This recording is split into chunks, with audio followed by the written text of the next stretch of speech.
Halo guys, kenalin aku Tanzila Aulia Salsabila, Prodi Ilmu Kelautan Universitas Bengkulu. Nah, kali ini Tanzila bakal bahas tentang Cnidaria dan Porifera. Hal yang menurut kita kelihatannya itu sepele ya, tapi kalau hilang laut tuh bisa chaos.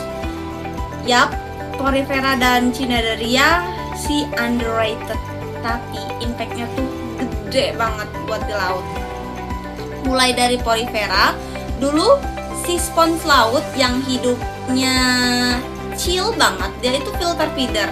Jadi kerjanya tuh nyaring air buat ambil makanan kayak plankton, bakteri. Air masuk, disaring, keluar lagi. Kelihatannya ya simple sih, tapi itu tuh kayak cleaning service-nya di laut. Nah, dia tuh bantu jaga kualitas air tuh tetap bersih. Kalau nggak ada dia, air laut bisa makin keruh, ekosistem juga auto kacau pastinya.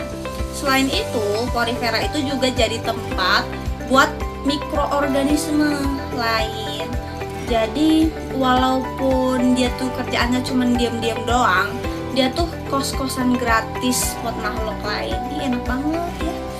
Contoh di Indonesia itu banyak banget ditemuin spons laut itu di perairan kayak di Raja Ampat, Bunaken sampai Wakatobi. Sekarang kita pindah ke bahasan yang lebih naik level nih, yaitu Cnidaria. Kayak karang, ubur-ubur, dan anemon itu punya peran besar banget di ekosistem. Terutama karang, mereka itu bikin terumbu karang.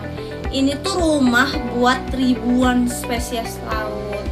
Bisa dibilang terumbu karang itu kompleks perumahan orang-orang laut atau organisme laut gitu.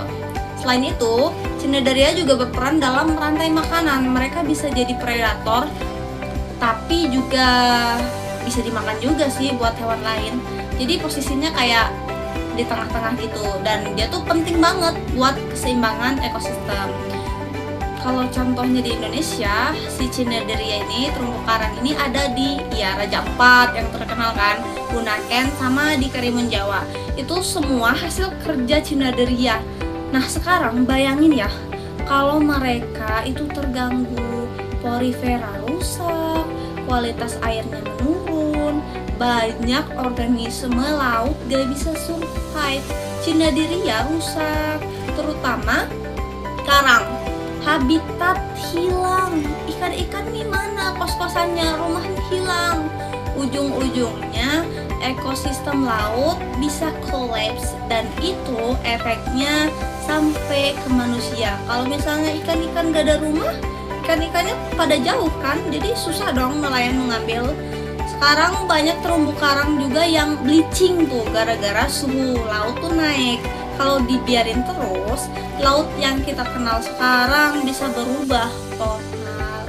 Jadi kesimpulannya nih guys, Porifera itu penjaga kebersihan laut, dan Cnidaria itu arsitek ekosistem laut. Yang kelihatan diem dan sederhana belum tentu gak penting.